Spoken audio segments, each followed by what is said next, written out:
और सज्जनों, राष्ट्र की उन्नति के लिए दिन रात एक करने वाले, देश की छवि अंतर्राष्ट्रीय स्तर पर उजागर करने वाले विकास पुरुष भारत के प्रधानमंत्री माननीय श्री नरेंद्र मोदी जी से मैं आग्रह करती हूं कि आज के इस अत्यंत आनंद के तथा महत्वपूर्ण अवसर पर अपनी ओजस्वी वाणी तथा बहुमोल विचारों से हमें उपकृत करें।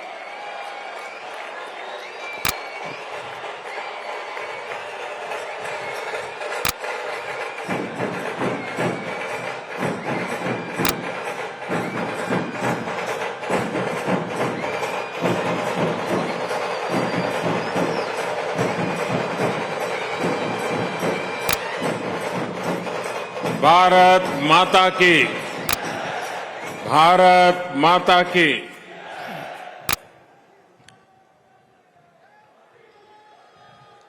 मुंबईतील माझ्या सर्व बंधू आणि भगिनींना माझा नमस्कार। महाराष्ट्र के राज्यपाल श्रीमान भगत सिंह कोश्यारी जी, मुख्यमंत्री श्रीमान एकनाथ शिंदे जी, उप मुख्यमंत्री श्रीमान देवेंद्र फडणवीस जी, केंद्रीय मंत्रिमंडल के मेरे सहयोगीगण, विधानसभा स्पीकर श्री राहुल नार्वेकर जी, महाराष्ट्र सरकार के सभी अन्य मंत्रीगण, सांसद और विधायकगण और विशाल संख्या में पधारे आए हुए मेरे प्यारे भाई और बहनों, आज मुंबई के विकास से जुड़े 40,000 करोड़ रुपए के प्रोजेक्ट्स का लोकार्पण और शिलान्यास यहां हुआ है। मुंबई के लिए बेहद जरूरी मेट्रो हो, छत्रपति शिवाजी टर्मिनस के आधुनिकीकरण का काम हो, सड़कों में सुधार का बहुत बड़ा प्रोजेक्ट हो और बाला साहब ठाकरे जी के नाम से आपला दवाखाने की शुरुआत हो, ये मुंबई शहर को बेहतर बनाने में बड़ी भूमिका निभाने वाले हैं।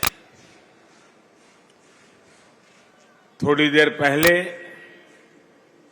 मुंबई के स्ट्रीट वेंडर्स को भी पीएम स्वनिधि योजना के तहत बैंक खातों में पैसा पहुंचा है। ऐसे सभी लाभार्थियों को और हर मुंबईकर को मैं बहुत बहुत बधाई देता हूं। भाई और बहनों, आजादी के बाद पहली बार आज भारत बड़े सपने देखने और उन सपनों को पूरा करने का साहस कर रहा है।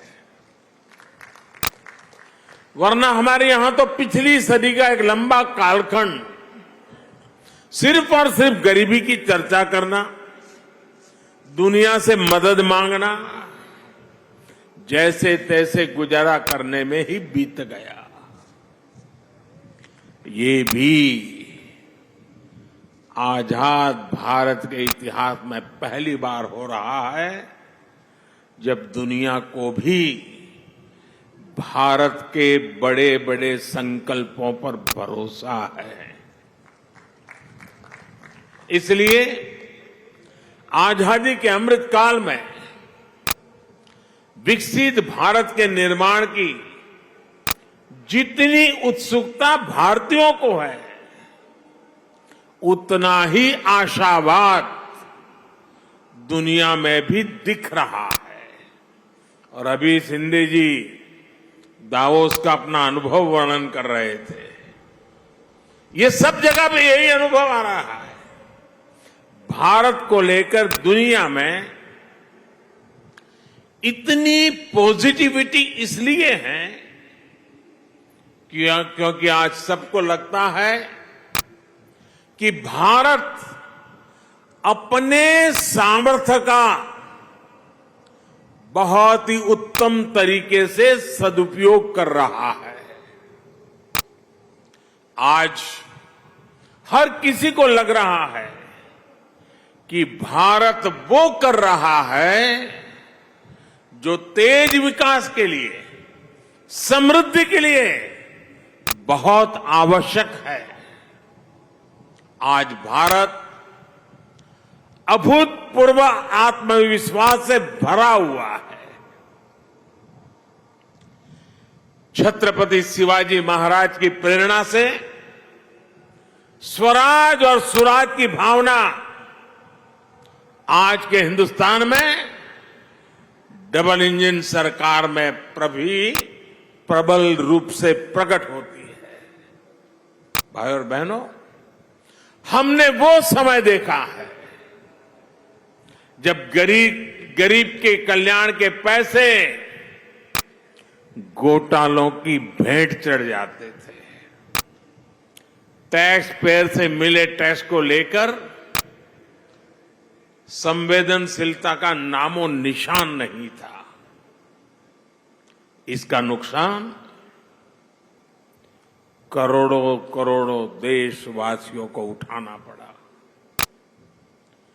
बीते 8 वर्षों में हमने इस अप्रोच को बदला है।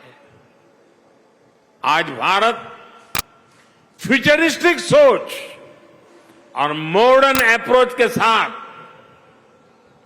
अपने फिजिकल और सोशल इंफ्रास्ट्रक्चर पर खर्च कर रहा है।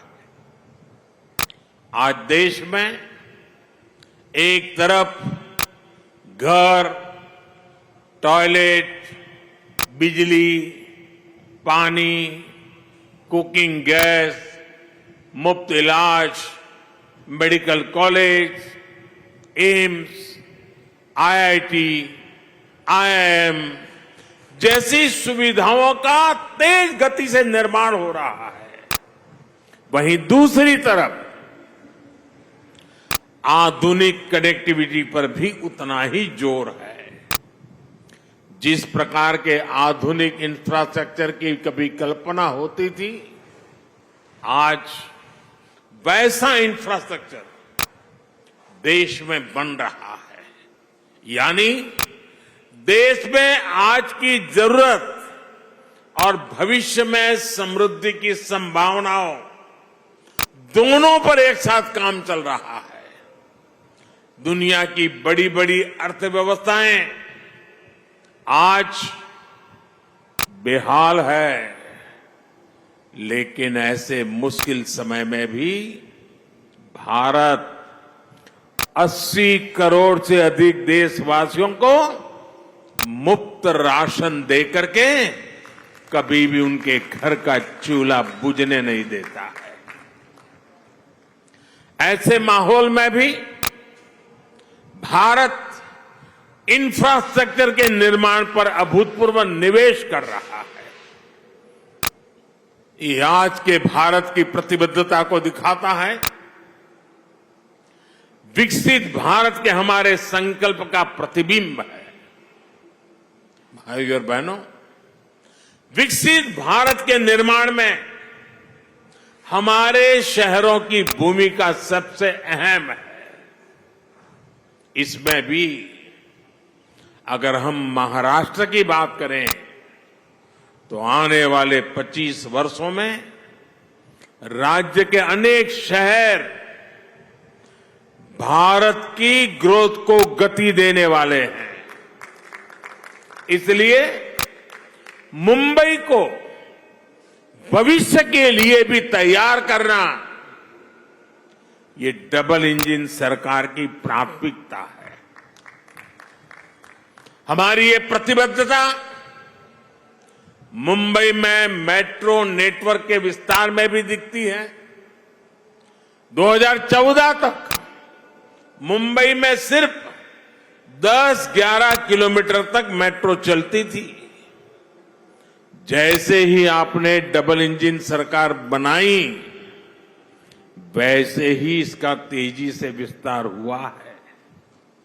कुछ समय के लिए काम धीमा जरूर हुआ, लेकिन शिंदे जी और देवेंद्र जी की जोड़ी के आते ही अब फिर तेजी से काम होने लगा है।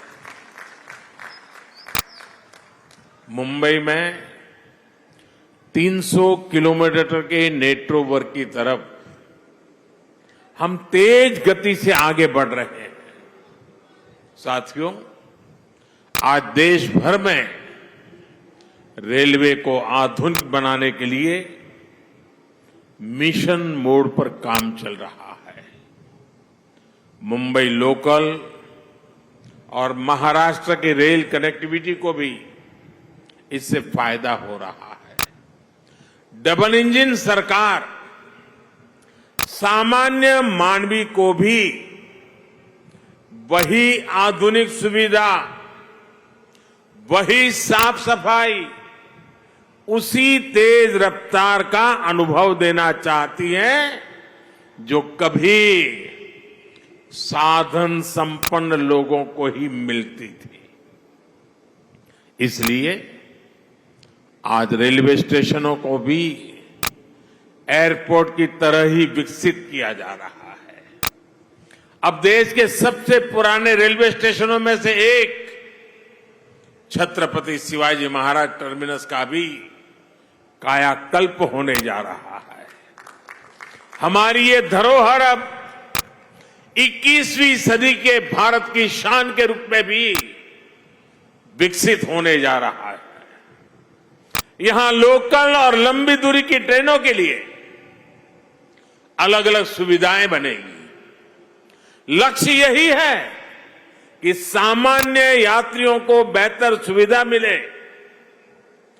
काम के लिए आना जाना आसान हो। ये स्टेशन सिर्फ रेलवे की सुविधाओं तक सीमित नहीं रहेगा, बल्कि ये मल्टी मॉडल कनेक्टिविटी का भी हब होगा। यानी बस हो, मेट्रो हो, टैक्सी हो, ऑटो हो, यातायात के हर साधन यहां एक ही छत के नीचे कनेक्टेड होंगे। इससे यात्रियों को एक सीमलेस कनेक्टिविटी मिलेगी। यही मल्टी मॉडल कनेक्टिविटी है जिसे हम देश के हर शहर में विकसित करने जा रहे हैं। साथियों, आधुनिक होती मुंबई लोकल मेट्रो का व्यापक नेटवर्क, दूसरे शहरों से वंदे भारत और बुलेट ट्रेन से तेज आधुनिक कनेक्टिविटी आने वाले कुछ वर्षों में मुंबई का कायाकल्प होने जा रहा है। गरीब मजदूर से लेकर कर्मचारी, दुकानदार और बड़े बड़े बिजनेस संभालने वाले, सबके लिए यहां रहना सुविधाजनक होगा। यहां तक कि आसपास के जिलों से भी मुंबई आना जाना भी सुलभ होने वाला है। कोस्टल रोड हो, इंदु मिल स्मारक हो, नवी मुंबई का एयरपोर्ट हो, ट्रांस हार्बर लिंक हो, ऐसे अनेक प्रोजेक्ट्स मुंबई को नई ताकत दे रहे हैं। धारावी पुनर्विकास, पुरानी चाल का विकास, सब कुछ अब ट्रैक पर आ रहा है। और मैं इसके लिए शिंदे जी और देवेंद्र जी को बधाई देता हूं। मुंबई की सड़कों को सुधारने के लिए भी आज बहुत बड़े स्तर पर जो काम शुरू हुआ है, ये भी डबल इंजन सरकार की प्रतिबद्धता को दिखाता है। भाइयों और बहनों, आज हम देश के शहरों के कंप्लीट ट्रांसफॉर्मेशन पर काम कर रहे हैं। प्रदूषण से लेकर स्वच्छता तक शहरों की हर समस्या का समाधान ढूंढा जा रहा है।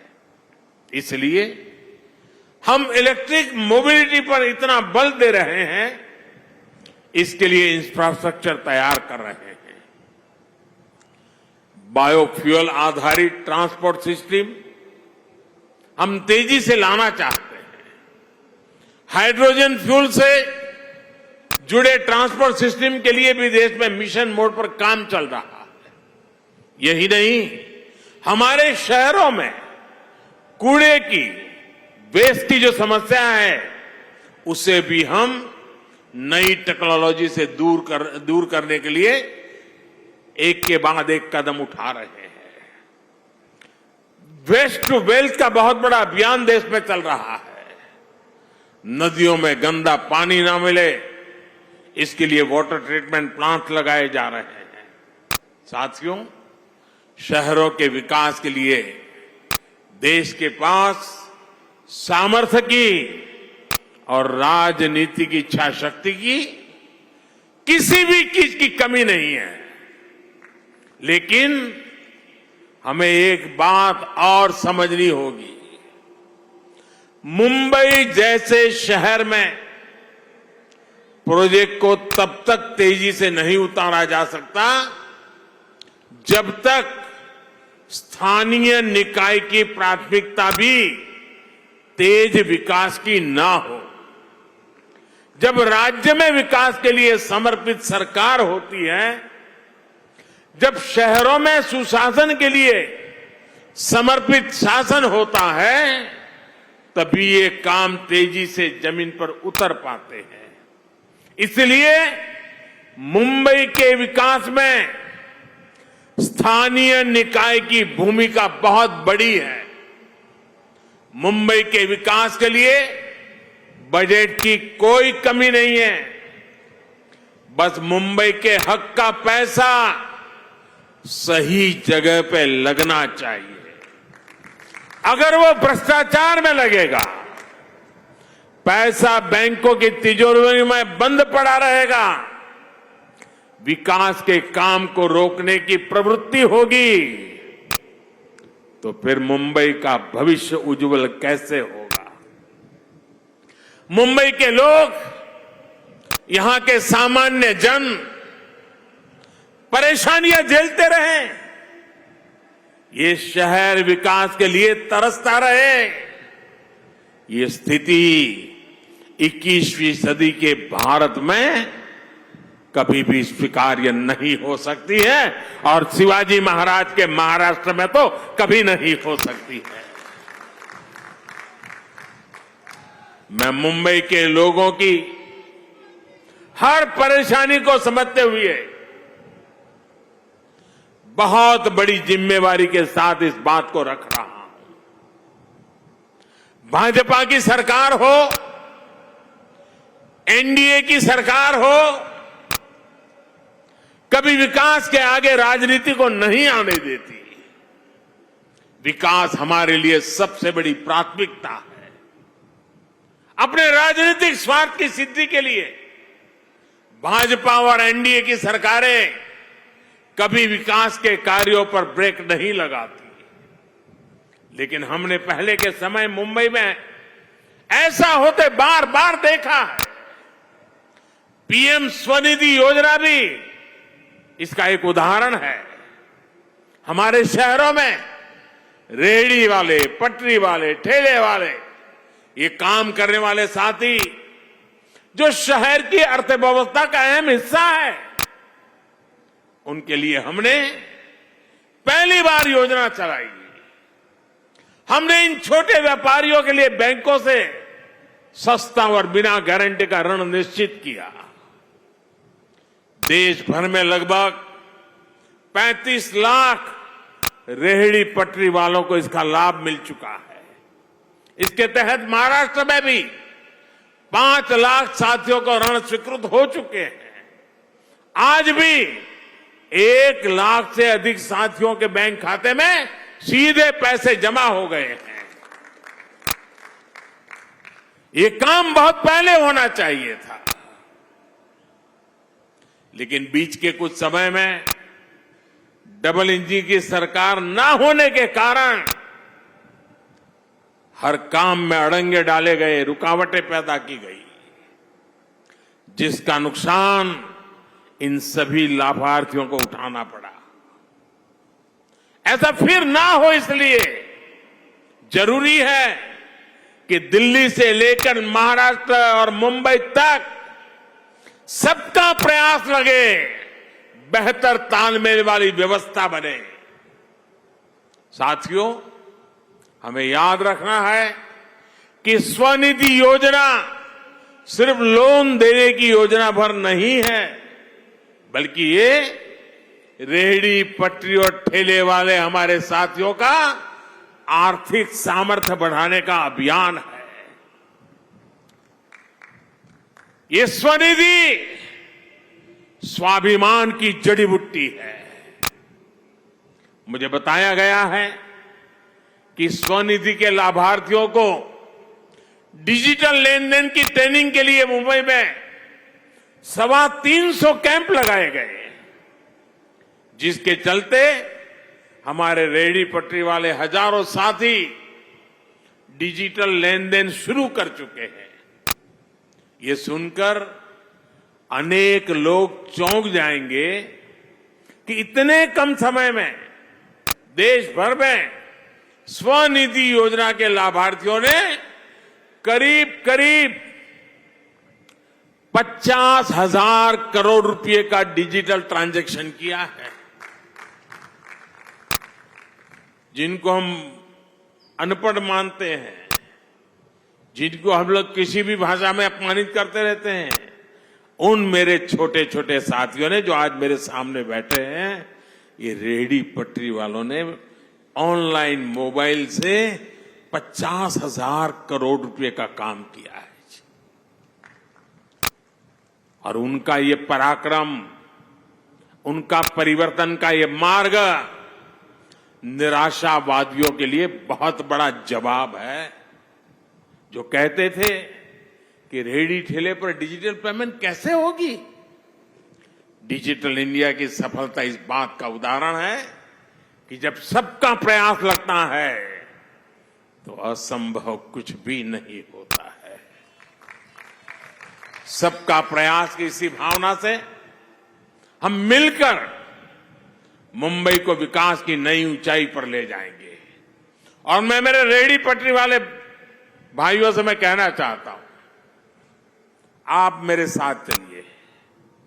आप 10 कदम चलेंगे तो मैं 11 कदम चलूंगा आपके लिए।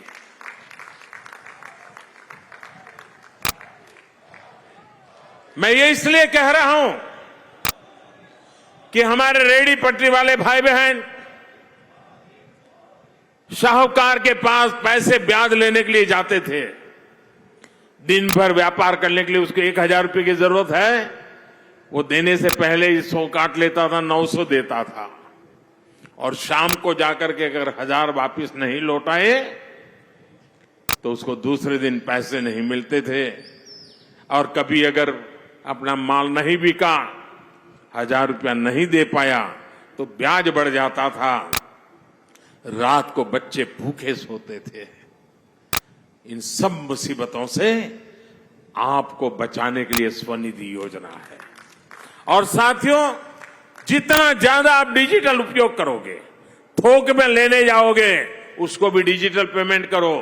जहां पर बेचते हो वहां भी लोगों को कहो भाई डिजिटल पेमेंट करो, तो स्थिति ये आएगी कि आपको ब्याज का एक नया पैसा नहीं लगेगा। आप कल्पना कर सकते हैं कि आपके कितने पैसे बचेंगे। आपके बच्चों की शिक्षा के लिए, आपके बच्चों के भविष्य के लिए कितना बड़ा काम होने वाला है। इसलिए मैं कहता हूं साथियों, मैं आपके साथ खड़ा हूं। आप 10 कदम चले, मैं 11 चलने के लिए तैयार हूं। वादा करने आया हूं आपके उज्जवल भविष्य के लिए। मैं आज आपसे आंख में आंख मिला करके ये वादा करने मुंबई की धरती पे आया हूं साथियों। और मुझे भरोसा है कि इन छोटे छोटे लोगों के पुरुषार्थ और परिश्रम से देश नई ऊंचाइयों को पार करके रहेगा। इसी विश्वास को लेकर के जब मैं आज फिर एक बार आपके पास आया हूं, मैं सभी लाभार्थियों को, सभी मुंबईकरों को पूरे महाराष्ट्र को, और मुंबई तो देश के धड़कन है, पूरे देशवासियों को भी मैं इस विकास कार्यों के लिए बधाई देता हूं। शिंदे जी और देवेंद्र जी की जोड़ी आपके सपनों को साकार करेगी, ये मेरा पूरा विश्वास है। बोलो भारत माता की, भारत माता की। बहुत बहुत धन्यवाद। आपका संबोधन सौगात के रूप में बरकरार हो रहेगा। मैं दिल की गहराइयों से आपका आभार ज्ञापित करती हूं। धन्यवाद।